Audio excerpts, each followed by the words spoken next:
Smack talking Raw, where the legends live and the rookies get schooled in law.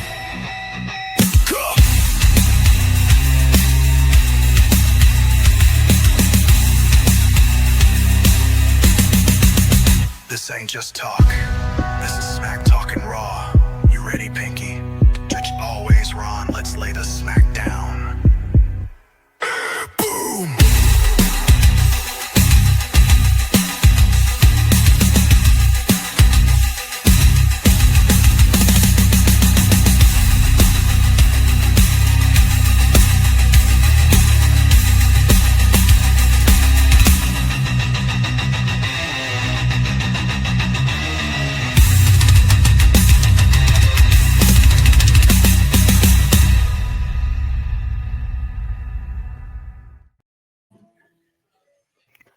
Welcome to another episode of Smack Talking Raw. I'm your boy Pinky, and we've got our man Ron Stradamus in the house. What up, Ron? What's going on, Pinky? I'm coming out Double J style today. Woo! Let's go, baby. I was going Double J or Honky Tonk Man, one of the two.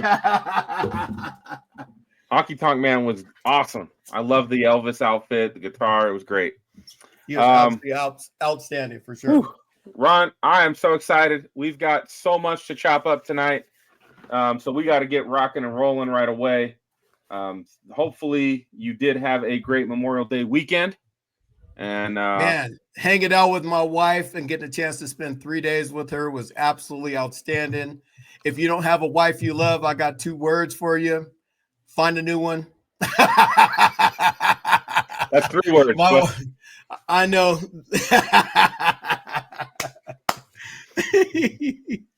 We're starting this off right today. Let's go. Duly noted, though, my friend. Duly noted. If you don't have one you like, you should probably find one that you do. All right. First of all, one of the things I wanted to make sure to at least mention, it was Bray Wyatt's birthday last week, and the Wyatt 6 showed up on SmackDown. They had not been on any programming in a month or two. So to see them show up, and they had a birthday cake in the center of the ring, this tribute to Bray Wyatt. God, I miss Bray Wyatt, man. His characters and his scheming and just his ability to wrap you into this different world was amazing. And we need more creative individuals like Bray. So Bray, you are missed. Hopefully you are doing well wherever you are, and hopefully the Wyatt 6 will get a better run this time than they did when they came back, last year. So I don't know if we'll ever in our lifetime see a character like Bray Wyatt. He did it so right.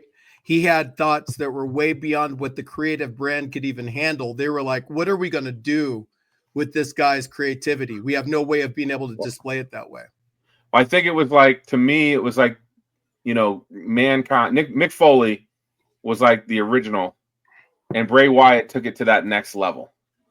Because he could be normal, he could be out there, he could be the Fiend, right?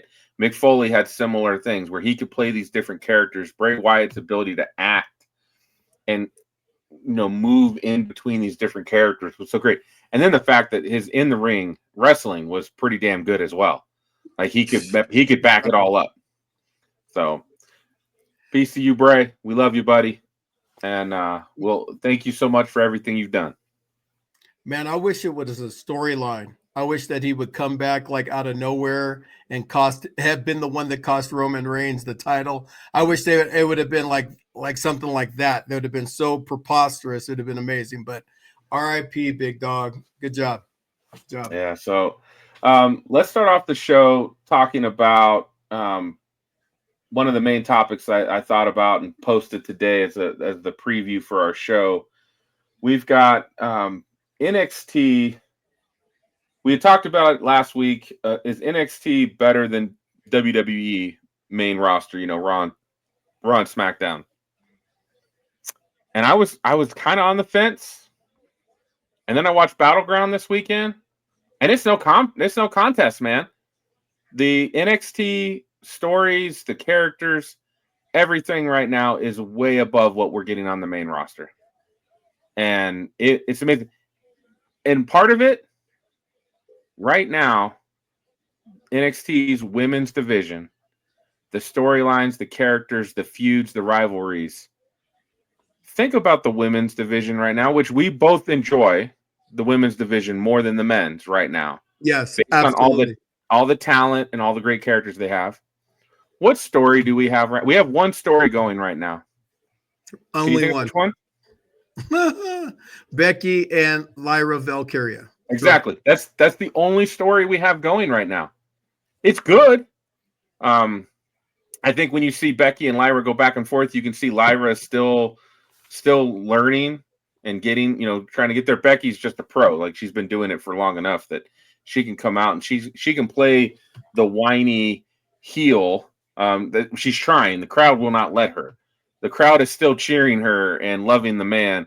They can't see her as a heel yet, so who knows how long that'll last. But that's the only story. Io Sky doesn't have nothing going on. Rhea Ripley doesn't really have anything going on. Bianca Belair, I think, is hurt at the moment. I think Bayley's out at the moment. Nia Jax is kind of feuding with Tiffany Stratton to get her belt back. Maybe they haven't really put that together. We don't have anything. Well, man, I'm going to say something that we have not said, and I've waited 7 weeks to have this conversation, and that is AEW. So for the first time on Smack Talk and Raw, we're going to add some dynamite to this thing so we can, for the people that are watching this and reporting back to us, right now, Toni Storm, who is the AEW Women's Heavyweight Champion, if you're not watching that program right now that she's creating against the whole entire division, that you're missing out on a masterpiece. Toni Storm right now is killing it. And inside of all of WWE right now, there is no individual performer, and we'll talk about SmackDown and we'll talk about Raw in a minute, that is really just taking their character to that apex level. She's going to be fighting against the former Sasha Banks, Mercedes Moné, and they're going to be having this match that's between two elite women wrestling, right? And their program is heads and shoulders above anything that we're seeing on WWE, even though we're going to talk about the hope that's coming in with a couple of people that are going to be coming in soon. So that's something to look forward to. And I'm not looking to convert everybody over to AEW. If you're looking for an alternative right now, they got a little sweet program that's going on right now that's making them a little bit as an alternative to take a look at. Back to you, Pinky. Sorry about that. No, man, that's I've been thinking about that because they actually have a show coming next week to Denver on Wednesday. That I started getting the alerts like, oh, tickets are available, and I was like, maybe, I don't know, maybe. So yeah, it got me thinking a lot about that. Let's see. So with NXT, I just want to chat about Battleground for a moment. That was on Sunday.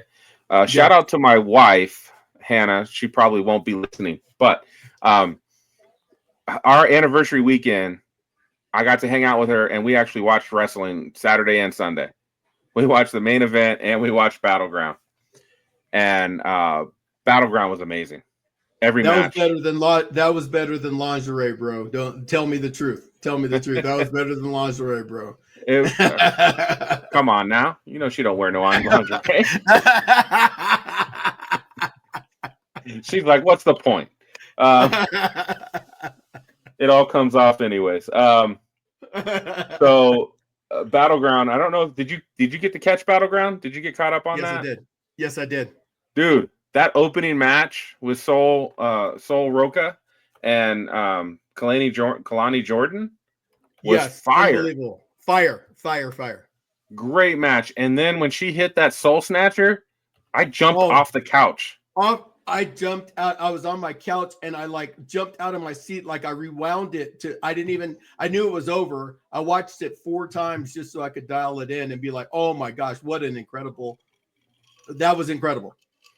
And anybody listening, go back and watch. If you haven't seen it, you got to go check it out. Soul Snatcher. The amount of precision and timing to make that happen is crazy hard, because Sol Roca is literally has to look behind her, and then she has to do a 360 off of the turnbuckle, reverse 360, not know where her target is, and then land it. And so her teammate in the match has to get to the right spot to be there for her to make that happen. So there's a lot of teamwork in making that move work. And I could see that move that could get botched really easily, to where it doesn't do anything, or where she's literally doing that and landing on her face.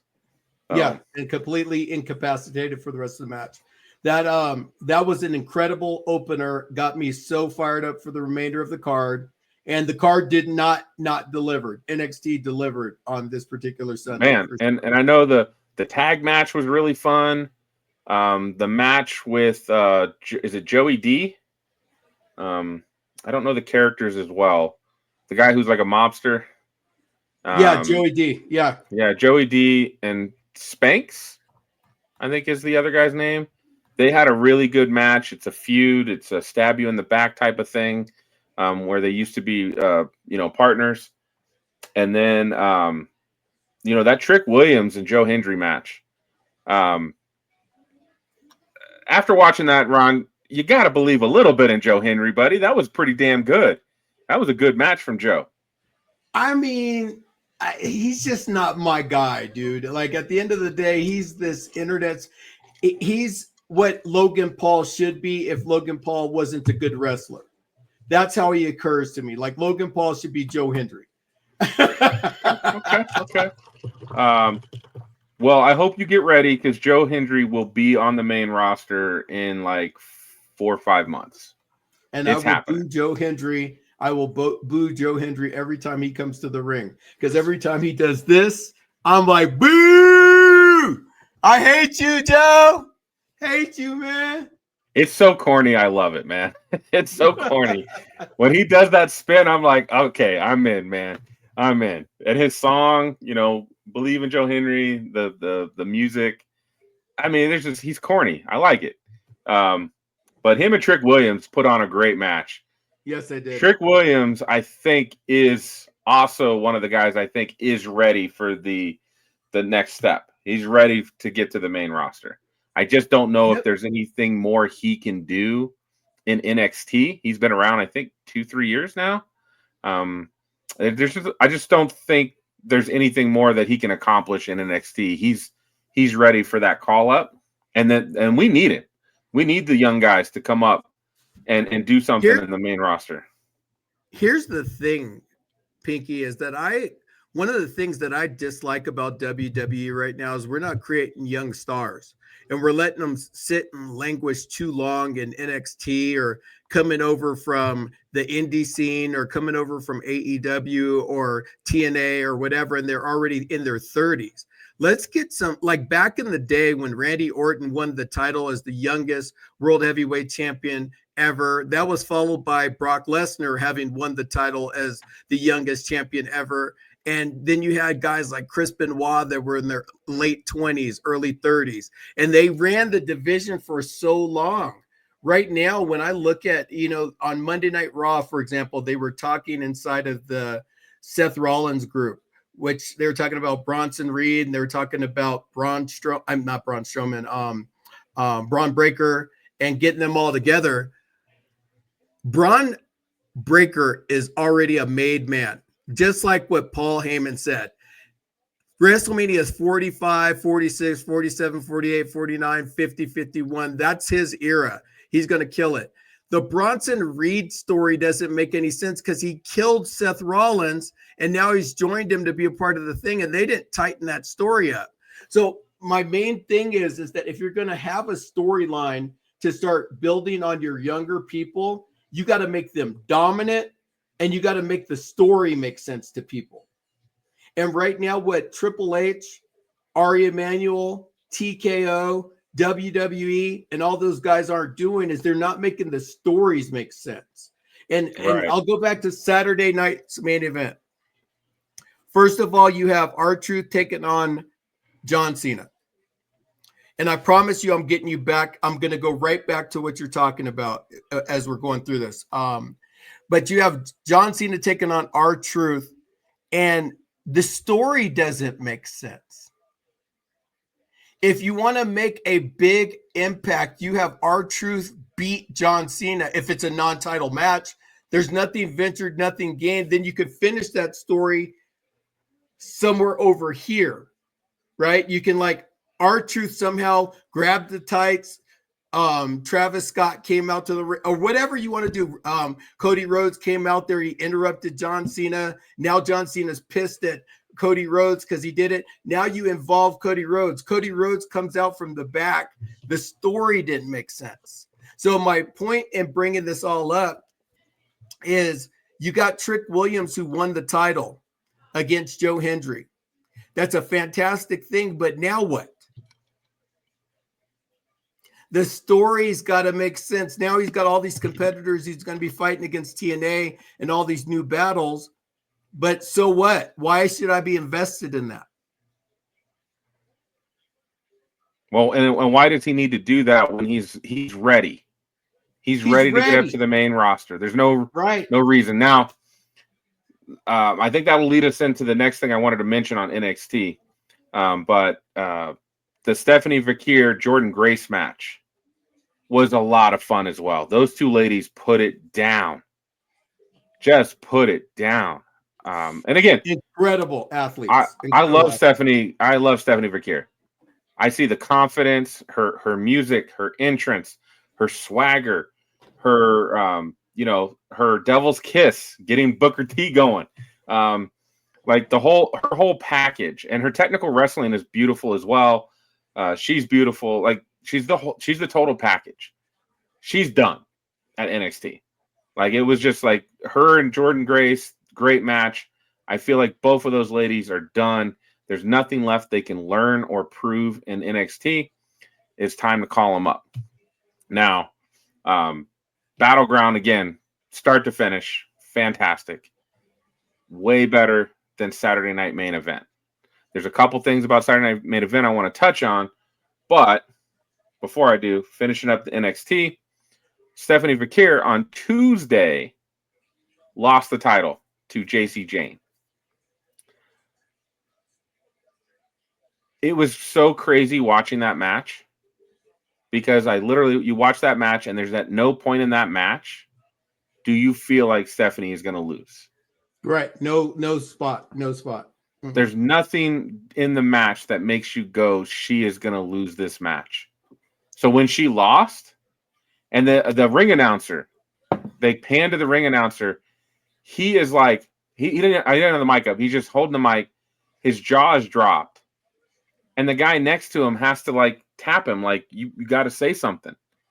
And then he comes in with, and the new, like, that was great. The way that they told that story in the ring, they passed it to someone new to start lifting her up and seeing if she can take the reins. And then Stephanie's reaction, then immediate was like, well, Stephanie's done at NXT. If she's not the champ anymore, she's got to be done because there's nothing else for her to do.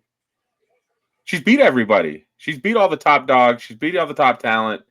Now you've taken that belt from her because I feel like you don't want the belt going to the main roster and then her having to come back down and defend the belt and all that. Like, so I makes sense. She's moving to the main roster. That's the rumor. She's moving to Raw. And the other rumor is they're pulling Jordan Grace up to SmackDown. I love it. Both of those additions will strengthen both rosters because right now, to be honest, TBH, you have Becky Lynch back in the mix. You have Liv and Raquel as the champions, and you have Lyra Valkyria. It's like there's no star power. I sent you a video, Pinky, the other day, and I was showing you a difference between the Attitude Era and now. And I didn't care about what was going on in the ring as much as I just wanted you to see how the fans popped. Like there was just something different then, that the superstars were all fighting to be the head guy. Whereas when I'm watching Raw right now, I'm not going to say everybody's mailing it in, Pinky, but it's kind of like, that Seth and his group are being built up. You got CM Punk and Sami Zayn debating on which one is going to join that group as well. You can kind of like move puzzle pieces to kind of figure it out. And it's not that fun to watch, especially when you're charging me $1,000 a ticket, $1,500 a ticket to get into Money in the Bank pay-per-view. I'm not super excited about that. That's almost all of them, and we'll chat about that in a moment. The last thing, the other one, last one about Battleground and NXT, Oba Femi, he's done too. Yeah, like he is so good, he's so dominant. What else are we getting? Like, what else are we getting from him being in NXT at this point? Right, he should just give the title to him and say, "I'm going to the main roster." He should just, him and Trick are the two that I know should move up to the main roster. And then Stephanie and Jordan, hopefully they'll be up. Sol Roca is not going to be in NXT too long. She's already WWE Speed Champion as well as the NXT North American Champion. So she's two belting it right now. That's how much they love her at the moment. So, I don't think she should spend much time. There's still probably some things she can learn down in NXT, but I think her time will be short-lived in NXT as well, which is great because I think that's what we need. We need it's supposed to be developmental. It's what's crazy about it. It's supposed to be developmental, not better than the main roster. That's like maybe Triple H needs to bring Shawn Michaels up and let him do a lot of the booking or stories, because what he's doing down there has been really good. The only thing about NXT I don't like is Ava. She's awful. Terrible. And I don't know the reason she's not wrestling, because I know she started as a wrestler, but now she's like the man, like the president, the face of, kind of like Nick Aldis and Adam Pearce. But she's terrible. She's not entertaining. She's not fun. She's not, like, there's nothing about her that's interesting. I'm like, for The Rock's daughter, she got none of his charisma. None of it. Like, and she's bad. Yeah, one of the things about WWE is it's developmental, right? So a part of it is that Ava needs to develop. So they're probably just giving her some time to like get some camera time, develop her character and stuff, and then eventually they'll break her out at some point in time, because there's no hurry to bring her, because she could become a Vicky Guerrero type person that's just a general manager down the line that comes out there and excuse me, that kind of person or whatever inside of relationship to the WWE ring, for sure. So so that was all fun and well. So let's talk about Saturday Night Main Event. Okay. I think I've gotten to the point. I still enjoy it. It's a fun 2 hours. But there's nothing really super special about Saturday Night Main Event. And I feel really unfortunate for the fans. Especially, I guess, the new fans, the fans we're trying to bring into the sport. As hardcore fans, we're going to watch it regardless. We have the bug. We won't get away from it. But the amount of commercials and the amount of like having the match on screen left and having commercial on screen right with the commercial sound and nothing on the match. Right. That was longer than the matches. Those commercials were longer than the matches. It was not. You got to pay the bills, right? Yes. You got to pay the bills. I get it. That's what the sponsors and everything's for. But give me a full commercial break and not do that side by side. I'll take a full commercial break versus that any day. Because the worst thing is when I come back from a commercial break, we get 2 minutes, and then the next thing I know, it's commercial side by side. That ruins the whole view and the feel, and you don't get invested in the match. Because now you're trying to watch the match over here, but it's small, and you've got the commercial playing over here, and all you can think is, man, I will never buy that product because I'm so pissed off I'm not getting to watch the match I want to watch. Saturday night's main event is a draw for everybody. So a little bit of the commercial time and everything like that. I think WWE does a very fantastic job of drawing in advertisers. And in that little segment where they have it for 3 minutes to where they have commercials flowing and stuff like that, it's a way of them paying for the deal. And TKO ain't going to take that away, because if people are willing to spend $10 million on a spot on Saturday night's main event on a Saturday, they're going to do it, period.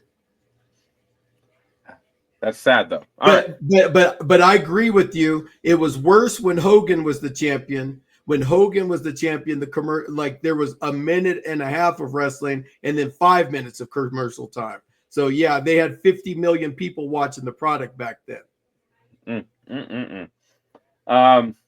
So we did get. There were 3 things that I really liked about Saturday Night Main Event. What did you like? What did you pull out that said, I like that?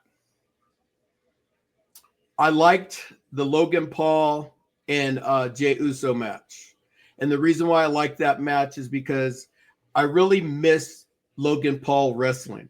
When I get a chance to watch him wrestling, I watch how much he is the future as much as he's a bag boy right now to take some pins in right now.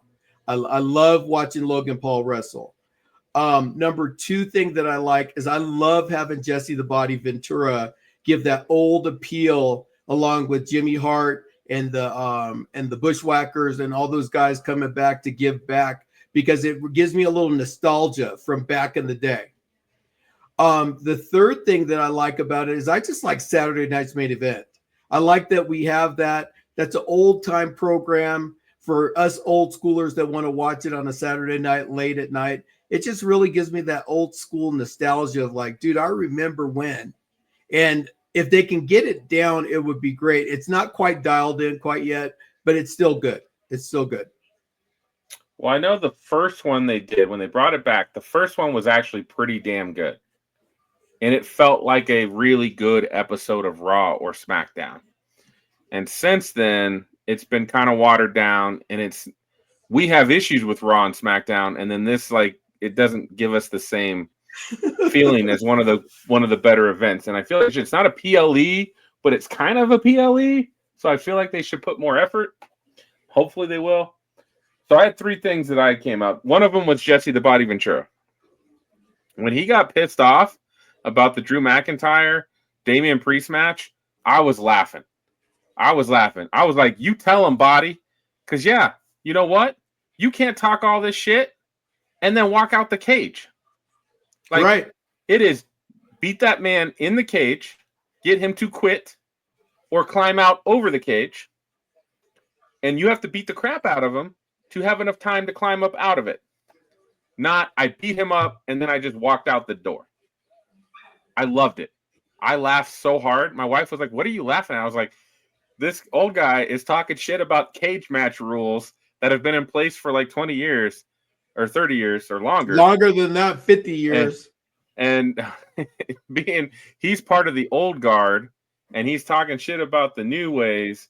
And it made complete sense to me because I was like, yeah, you can't have this feud for a year. They've been kind of feuding for like a year. They do a cage match. A cage match is literally a beat your opponent till they quit, till they can't get up. And that's not what we got. Now, I know Drew McIntyre's got an injury, supposedly. That's actually going to keep him out for a little bit. So maybe because of that, we didn't get the full thing, if that's all true. But I completely agreed with him, and I love that part of it. So for those of you guys that are watching this program, drop a like or comment on it. Pinky's on fire, first of all, today. His topics are on fire. His presentation, everything he's talking about is on fire. I could just put myself on mute and Pinky just let you do your thing today, baby. Just drop a like or comment when you see things that you like and that you're digging, because one of the ways that we get an idea of what's going on for you guys is to understand what's going on. So Pinky, have back at it, friend. And I do think we're gonna do I think we're gonna start doing maybe a monthly live show, like at least one a month, Ron. And we can see if we can get some of our friends in to join us, and we can talk about what they want to talk about, right? We can pull a Cody Rhodes. What do you want to talk about? Boo! Boo! Now, not the greatest match, but Ron Cena, the presentation was fantastic. I loved it. When R-Truth came out as Cena to his music, his gear, that's what I was hoping for, and they gave it to me, and I loved every second of that. That was really great. So I love that part. The rest of it, it's okay. I agree with you. It was rushed. They didn't build the story up. They didn't build the feud. Having R-Truth beat Cena, who I think now he's 2-2 against Cena, I think. And having this, I don't know. It's probably not what we would call a squash match, but it didn't last very long. This was not a very long match. It was very quick. No. But I did enjoy R-Truth coming out as Cena. That's probably the one of the images I'll remember. And then Bronson Reed being the third man. Now, I love that Bronson Reed is the third man because I think Bronson Reed is super talented. For a guy his size to do what he can do, it's amazing. Now, what they didn't do is they had Paul Heyman do most of the talking on Monday Night Raw to give us the explanation of why he was in the group. We needed to hear Seth Rollins give us that speech of why he's in the group. Because, from the outside looking in, hold up a minute. Bronson Reed beat the shit out of Seth Rollins. Right. They had a blood feud that looked awesome. Like that they literally, truly hate each other. Right. Like they made us believe they could have beers afterwards, but they at least made us believe they hate each other and would beat each other at the bar. He gave him a bunch of tsunamis. I think it was 6 on the night that he. Look, I'm not taking a Gunther chop. I'm definitely not taking a Bronson Reed tsunami. I'm out. Like there's no. I understand if we make it just right. He hits it just kind of right. Every part of him is going to hit me. Period. Right. I cannot protect myself enough from that. I am leaving there with some bruised ribs, if not broken. Right. Okay. So no. So for that to happen, now I like him as part of the group because his brutality, his what he can do. Also, again, the whole idea of the group should be Seth Rollins taking his popularity, his stardom, and lifting Braun Breaker up and Bronson Reed up to get them to that main event level as well. They need that extra lift to be there. I think they could get there on their own over time, but this is an easier way to put them front and center. This is the warp speed action to get them to that space right now. So again, I like that part of it, but then on Raw, you got to have Seth Rollins telling me this man is an animal. This man is one of the few men that I have ever feared in my career. That's why I said I need him on my squad, right? I don't need Paul Heyman telling me that.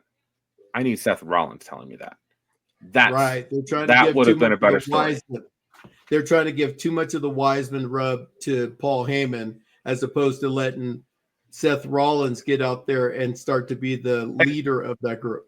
And this is new ground for Paul Heyman for the most part. Because he rubbed up CM Punk. He rubbed up Brock Lesnar. He rubbed up the Roman Reigns. He kind of rubbed up the Bloodlines too. But now he is literally having to focus. I am making Seth Rollins look good. I'm making Braun Breaker look good. I'm making Bronson Reed look good. This is kind of new territory for this character. I like it, but they didn't give it to me the right way. I did love when when Bronson Reed hits CM Punk and takes him through the barrier. I was like, oh shit, Bronson Reed is back.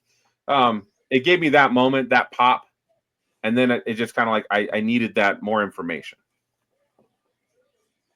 So, You know, that we could sit here and honestly complain about the booking over and over again, and I will. The biggest challenge that we're having right now is the continuity. Like when Vince left and Triple H took over, there was such cohesion with regards to the booking right after Triple H took over. And it's like ever since The Rock, and I'm just going to go back for a second.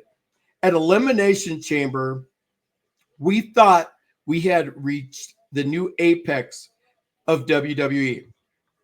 That WWE was getting ready to go to this different stratosphere because John Cena, who has always been a good guy, sells his soul to The Rock, has Travis Scott somewhere, and that fits in, and you're going to tell this story that intermingles for the rest of the year. Well, when The Rock decided that he was not going to participate in WrestleMania, we're a limp dick right now, Triple H, because we're sitting up there and we're trying to get babies happening, and we ain't producing no babies because we ain't getting no action happening. And so the bottom line is when you start to think about what wrestling means for people, is there are people that are spending thousands of dollars to go to your programming, to go and check it out in person. And what you're telling everybody is that the stories don't matter. Then what's the point of me spending my money and going to the story then? Those fans back in the early 2000s, 1990s, when The Rock, Stone Cold, Triple H, and all Doink, and all these guys were fighting for top spot, they were out there putting in effort to make sure that they were at the top of the card. Right now, we don't have anybody fighting for the top of the card. Everybody's okay just being a middle line straggler. And that's the thing that kills me about this product, is because I'm passionate about this thing. I love professional wrestling. And the thing that hurts me is when I spend 2 hours, 5 hours, 10 hours a week of watching programming, and I'm left with a limp penis in my hand thinking about what's going on in the product and hoping that the girls are going to carry the product. That has never been the formula. That has never been the damn formula, and it never will be. I watched this video of Ric Flair. He came in, and I remember he was paying Tony Schiavone. He's like, Tony Schiavone, here's $500. Go take my wife out on a date because I'm the world's heavyweight champion. And woo, I got some others that want to ride Space Mountain today. And it was just like, Ric Flair was so cool. Everybody wanted to be Ric Flair because he had the money, the suits, the attire, the blah, blah, blah, blah, blah. The women, everything. Everything, right? There ain't nobody in WWE right now that really I want to be like. I mean, I like CM Punk, but he does his thing. He's 45 years old. He's old. It's a little slow. It's a little slow when he's in there. Yeah. Still good. Still good, but slow. He's a great wrestler. But like Triple H, change his freaking music. Everybody's still, oh, and he's sitting there in the ring getting glory, and he's a heel. Come on, man. Tell the freaking story, man. If you're not going to tell the story, then get somebody that will. Well, so the problem with this now, Ron, I love that music, and every time it comes on, I do get up and whoa, oh, I do. But the problem they're having is you have Seth Rollins now that they're trying to portray as the top heel in the company. And he can't, the fans cheer him, and then they're trying to boo, and it's just not working. They need Seth Rollins to literally start ruthless aggression. Beat the crap out of people for literally no reason other than you can. And I felt like I wanted to tonight. I don't need to come out on the mic. I don't need the wise men to come out and warn them. Our group is gonna show up and we're gonna beat the crap out of someone because we felt like it. Then that'll start getting the fans to get that heat of hating Seth Rollins. Because now, like, Seth Rollins had been good for so long, technically, fighting against Roman and fighting against CM Punk and kind of being the good guy, that the audience is having a hard time taking him serious as a heel. You got a good point, man. We need Paul Levesque. I'll make sure I tag him. You got some people here that are very capable of writing segments inside of your storyline, where right now we can see that you're a little bit too attached to the product. The thing that we really want you to understand is that in order to keep wrestling fans loving your product, you got to tell good stories, friend. Because otherwise, if you don't tell good stories, there was a man, his name was Jake the Snake Roberts, and he never won a title. But whenever Jake the Snake Roberts slithered into the ring, you knew you were getting ready to face a DDT on your ass. And that's what made Jake the Snake Roberts cool. Well, what happens inside of today's WWE wrestling is you're trying to do too much flippy flop stuff. And there's not enough engagement with the fans as far as like, why should I like this flippy flopper? We need to get people to care back about the product. Like Stephanie Vaquer. I know that's a topic on your list with regards to her and Jordan Grace. When Stephanie Vaquer comes up to the main roster, every single man on planet Earth is going to be looking forward to the Devil's Kiss. But after 3 or 4 people kick out of the Devil's Kiss, the facade of it starts to go away. Well, that's not her finisher, though, Ron. Right. But I mean, the facade of it starts to go away because people will start to see it becomes Bret the Hitman Hardest, right? Bret gets thrown into the turnbuckle. He runs face first, and he comes out. Then he gets beat up a little bit. Then he comes in, he does a backbreaker. Then he goes on the top rope, on the second rope, and he does the 2 arms. Then he finally puts the sharpshooter on him, and he's done, right? You can predict the final outcome of it so well. And I'm saying that every single one of you guys are watching this, and you're like, you're right. Well, the key to making the suspense of professional wrestling awesome is all of a sudden the glass hits. What's Stone Cold going to do today? Is he going to attack an announcer, Vince McMahon, a wrestler? What's going to happen today? What's going to happen with Stone Cold? And when we get into that space to where we're able to suspend reality and not know what's going to happen, that's what makes people get their ass out of the seats because they don't know what's going to happen. And we don't have anybody on side of our roster right now that has that characteristic. So Paul Levesque, back to you. That's your responsibility. That's going to lead me into the next topic here, Ron, because I had a topic that kind of built around the stories right now. And I know we talked about it the last 2 weeks. And we're gonna try to continue to tell the truth and still have some positive segments as well, because we don't tell no bullshit to our fans. Yeah, you're watching this, you're gonna get it for real. When the product starts getting good, you're gonna hear the tone change. Right now, the product's not that good, so you're gonna get it real. Go ahead, Pinky, get it. So I saw some people talking about out there online about how many PLEs that WWE has. And there's a lot. There's one every month pretty much at this point. And the problem with that is exactly coming back to what you were just talking about. There's no good stories going on. So we don't have the investment in the PLE that we should have because they don't have enough time to build up the story to make that happen. I started thinking about this as I saw people talking about online. We have a first time ever 2-night SummerSlam. First week of August. That is almost 2 months away. Currently, we have no stories being built for that. Because stories take time to resonate, to get us to care, to get I'm a Penta guy, and you're a Ray Phoenix guy, and I want to see them match up, or Jacob Fatu and Solo. I think they're actually doing a pretty good job with that because every time you see them together, you can see their relationship kind of breaking apart. That may be the best story besides Lyra and Becky because it's kind of slow. They're slowly simmering that in. That might be the best one that we got going right now. But SummerSlam's a 2-night event.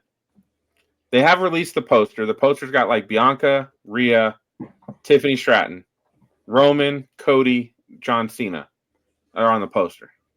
Roman's nowhere to be seen right now, so you assume he's coming back soon. Otherwise, like if you have him come back right before SummerSlam, you didn't have time to build up the story that he's going to be involved in. So my question to you, Ron, and you can give me the honest answer. Does WWE have too many PLEs? No. Okay. I'm a little shocked by that answer. Tell the people why. Why do we not have enough PLEs? The problem is that we have lazy booking right now. We've been such a top tier. Triple H and his organization, they took over for the Roman Reigns and the Bloodline story, which was kind of selling itself. Everybody was crying. They were laughing. They were mad. And they were all the things when Roman Reigns was the champion. And so, like right now, we got a Roman Reigns problem. He's not anywhere to be seen, and nobody's stepping up to his caliber of personality, character, well-being, etc. As soon as we solve for that, we'll have better relationship with our PLEs. Making SummerSlam a 2-night event, it's a little bit of a risk considering we have Money in the Bank June 7th, and we got to build 2 months to the new paper. No, excuse me. We have Money in the Bank coming up. We have the Worlds Collide June 7th. So Money in the Bank is same day. Those are on the same day. So what happens is that with each pay-per-view, we should already have like what the next segment is going to be. Like John Cena is in his retirement year. They should have Money in the Bank played out so that maybe CM Punk wins the Money in the Bank, and then all of a sudden John Cena is fighting against Logan Paul, and with Logan Paul against Cody Rhodes and R-Truth. Maybe they come into a situation to where it's like during that match, John Cena gets hurt, and all of a sudden CM Punk comes out with the Money in the Bank strap that he just wins, and maybe he puts up the title against John Cena. I don't know, but there's a lot of different ways that you can write it. So to your point about pay-per-views, I think right now we're having about 9 to 10 pay-per-views a year consistently, spread out over about a month and a half's time. I think that we could do 12 months worth of pay-per-views. We have enough roster people and everything to make it so that we can have solid rosters, solid storylines to make it so that if somebody needs a month off, they can have that month off and we can have enough people to fill that in. So I think 12 pay-per-views a year is solid for the WWE product, for the main roster. Okay. So if we got better booking and better storylines, it would make we could get more PLEs based on that if we had those two things working well. Based on what you're saying. Right now we just don't have it. Right now we're piss poor at best. So I do want to talk about Money in the Bank, but the first thing I do, they just announced it last week. One of the PLEs that got added that I think I am really excited about.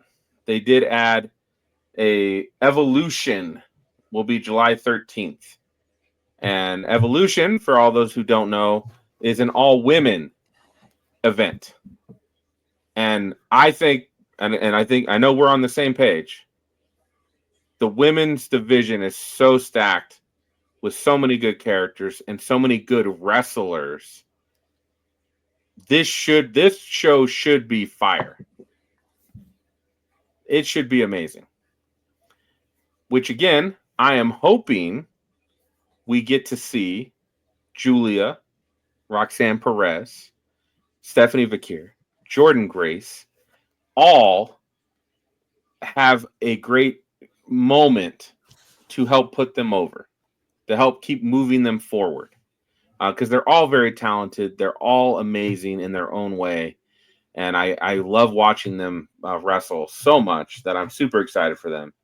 I also think they can bring some legends out for this event as well. Showcase. I would be shocked if Trish Stratus isn't here. Natalia will probably be on the list. We could see Nikki Bella. Nikki Bella probably will be there for sure. Ronda Rousey. There's word that Ronda's they're working on a contract to bring Ronda back. Who was Lita? I was like, why can't I think of her name? Lita could make an appearance as well. So we could see some of the legends. So I am excited about Evolution. I do think that should be a fun PLE coming to us in July. It's a good weekend because we do have another Saturday night main event, July 12th. We actually have NXT, the Great American Bash, July 12th. Saturday night main event, July 12th. Evolution on the 13th. So that's a whole weekend of wrestling. I might just come hang out at your place all weekend, Ron. We'll make it. Man, we'll make it work. I'm gonna need you to, because remember, for those of you that don't know, we're not gonna miss any time. I have a kidney transplant surgery on June 10th. June 12th, I will be by video at the hospital recording this program, so that we're live. I'm not going to do it live. We'll do it ahead of time. We talked about it ahead of time. Let's do it on the 12th, and we'll make that happen. So yeah, we'll be here for the 13th, Friday the 13th, and making things happen just like we always do. We ain't gonna skip a beat. Oh, always make it. Yeah, man, I'll come hang out and take care of you, bro. No problem. Let's see. I had a couple more things. We got just a little bit of time left. One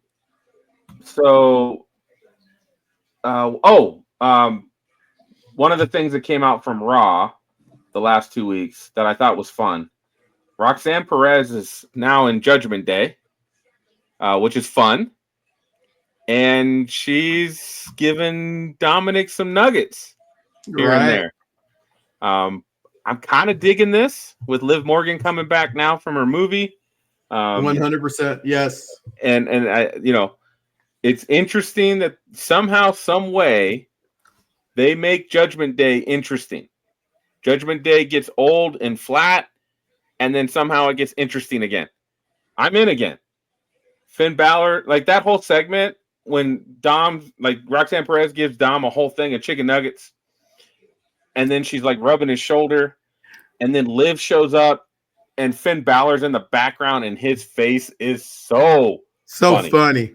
Oh my God. He's selling that so much. You can see that there's going to be dissension. Judgment Day is going to break apart at some point. Finn Balor's going to leave, or something's going to happen, and I like that because now I'm wondering what's going to happen, which is good storytelling. Like, that part is good. This is something that's like, okay, I'm interested in what's going to happen. I'm invested in that. So maybe we can get some more of this going. I would be happy about that. I'm excited to see what Roxanne Perez can do, which kind of leads into the next topic with Money in the Bank. So far, for Money in the Bank, there's 4 qualifiers for each. For the women, we have Alexa Bliss. Yeah. We've got Rhea Ripley. Mm-hmm. I don't quite like Rhea Ripley in there. I'll explain that in a moment. Roxanne Perez, and we got Julia. So we have 2 of the new chicks right away. Right away. Coming in. Roxanne qualified, and then Julia in her first match on SmackDown qualified. She put the Northern Lights in. She did the pin. She points up to the briefcase as they count 3. It was a beautiful moment. Beautiful moment. Like, they wrote that one right. Like, I love that part. Perfectly. So to me, Rhea Ripley doesn't make sense in the Money in the Bank match. Because Rhea Ripley could, and I'm stealing this line, I can't remember who I heard it from, one of the wrestling podcasts I listened to. Rhea Ripley could fart her way into a championship match at any moment. She doesn't need Money in the Bank to be in the main title picture. Exactly. It's one of those things to where you're riding the Road Warriors beating up on the Rockers. So it just doesn't make any sense. If she wins, I will have an issue with it. If she doesn't win and she just puts on a good performance with the other ladies in the ring, I will be okay with that. But if she wins, I'm like, what's the purpose? She's already been to the mountaintop. She doesn't need Money in the Bank to get there.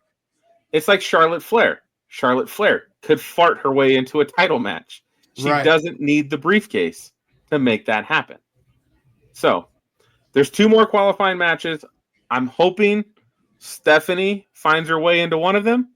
Hopefully, they haven't officially announced her on Raw. I think they're going to make it a surprise. I hope. And I hope she makes herself into a qualifying match. Then we'd have Stephanie, Roxanne, and Julia, 3 of the newest women in there in Money in the Bank. And then it becomes even more interesting of which one of these new women are going to win. Or Oh my goodness. does Alexa Bliss win? Now, Alexa Bliss is on that border. She was gone for so long that I feel like I there's an understanding that why she's in Money in the Bank because of that. But technically, she could get a title match anytime, too, because she's that talented as well. Yes. Right? Yes. She's just been gone for a little bit that we kind of forget how good she is. So, on the men's side, we've got LA Knight, Seth Rollins, Solo Sikoa, and Penta. My man. Had to get him in there. If he doesn't win, I feel like he'll still do some really fun, cool shit with a ladder. So, good to have Penta in the match. Bad to have LA Knight in the match. I know that you get the LA Knight pop with the LA Knight, yeah, but it's like it's LA Knight, no. It's like there's nothing really that exciting about him. He lost his opportunity. For 2 years I've been hearing this and I'm sick of it. I'm really just when I hear him, I'm bored now. They should have strapped a lightning bolt to him and let him ride a long time ago. I know tomorrow, I'm not sure who else is in the match, but I know Jacob Fatu is in a qualifying Money in the Bank match, which I really think he's going to win because something will happen in the match between him and Solo to help continue that storyline of them breaking apart.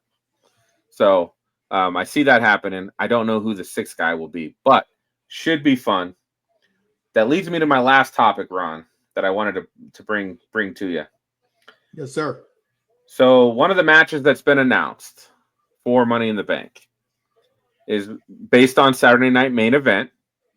We have John Cena and Logan Paul versus Jey Uso and Cody Rhodes. Cody came back at Saturday Night Main Event. John Cena tried to mess up the match, and he did mess up the match between Jey and Logan Paul. He did what he needed to do. I actually thought that was pretty good. Like that part of it was entertaining. Having this match to me is entertaining, and it brought me 1 point further. Can you point out what's really interesting about this match, Ron? Just at first glance? Is that Gunther isn't in the match. Well, Gunther's not in the match, but there's 2 people in the match, and that's why it's really, really interesting. It's the 2 champions, the World Heavyweight and the Universal Champion, for sure. And we're at Money in the Bank. That right. And so the winner of Money in the Bank for the men could cash in that night at the main event.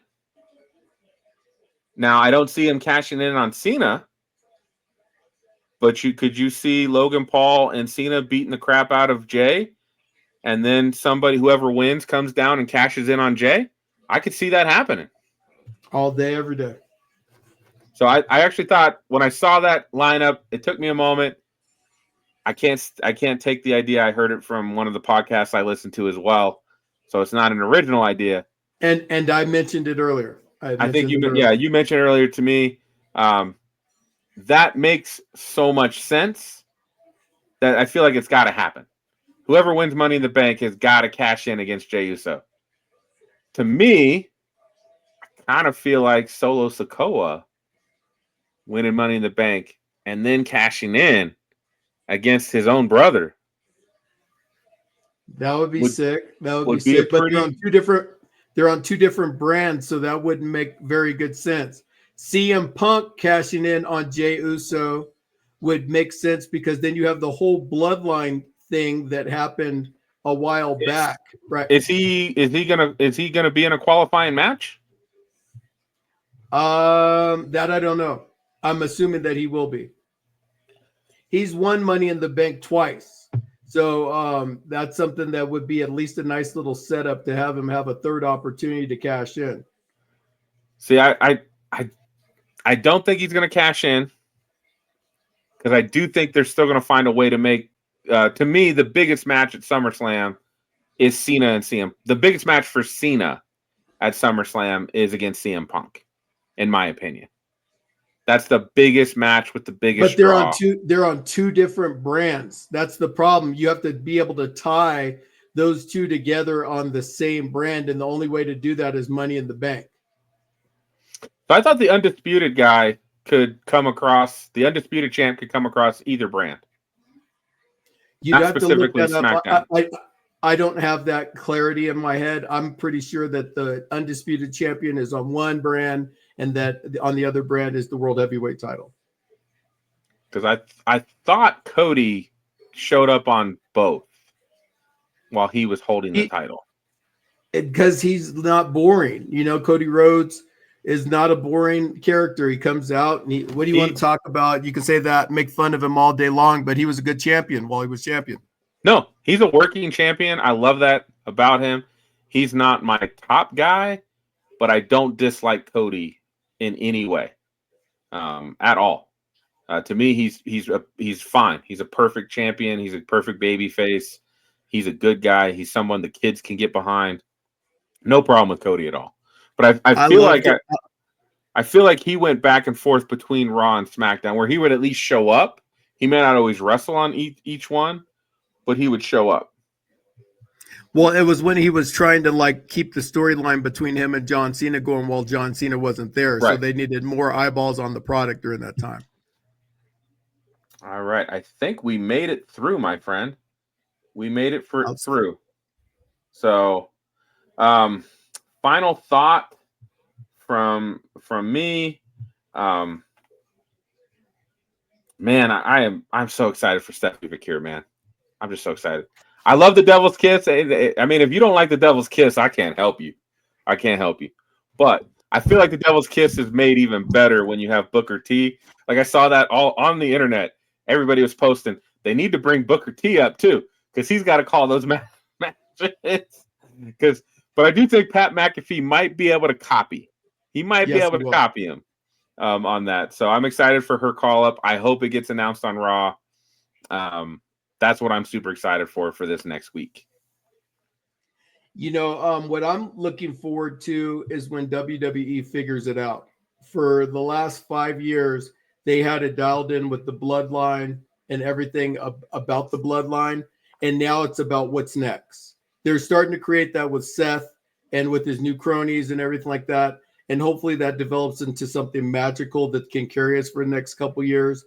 But that's what I'm looking for, is that I know that right now we've had a great run. Like we've been to the top of the mountain over the last few years. And in order to get back to the mountain, we got to purge what's not working. What's not working is bad buildups, bad storylines, and keeping people just able to predict what's going to happen. We got to get a little unpredictable and get the product to be able to stand on its own. And I know Triple H, I believe in him. He's been a 15-time world champion.